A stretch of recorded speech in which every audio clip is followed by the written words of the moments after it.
Қайырлы күн достар, бүгінгі видеода осындай кішкентай Қазақстан шоколадымен жасалатын тойбастарды жасап үйренетін боламыз.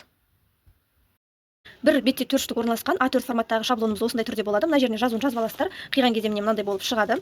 Мына жазуын кез келген программада жазып алсаңыздар болады. Word, PowerPoint ең оңайлары, одан кейін телефонмен жазылатын Canva, Pixar, Pixelab, Photoshop сияқты әртүрлі программаларда, кейбіреуі телефонның сторисында да жазып алып жатады. Солай жазып аласыз текстті.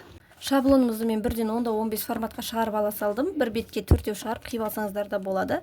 Одан кейінгі бізге Қазақстан шоколады қажет және A4 форматқа шығарылған осындай оюларымыз қажет. Мен бұны жаңағы қалған бөліктерін қиып алдым.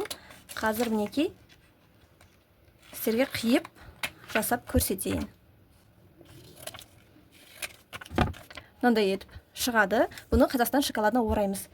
Жабыстырған кезде кәдімгі осындай клейді пайдалана бересіздер. Іші мынандай прозрачный болып келеді. Именно прозрачный түрі жақсы жабыстырады. Мен алдымен мына Қазақстан шоколадының бетіне кішкене жағамын. Оюмды орналастырып аламын. Қозғалып кетпес үшін. Одан кейін артқы жағына жабыстырамыз, ораймыз. Осылай.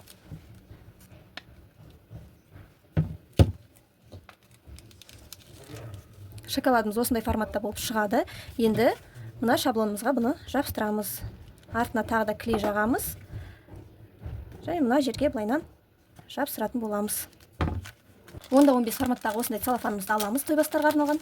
Және бұны қаттап кигізіп қоямыз. Тойбастарымыз дайын. Видео ұнаса, каналға тіркеліп лайк баса отырыңыздар. Және комментарийға келесі жолы қандай тойбастарды жасап үйретейін, соны жаза кетіңіздер.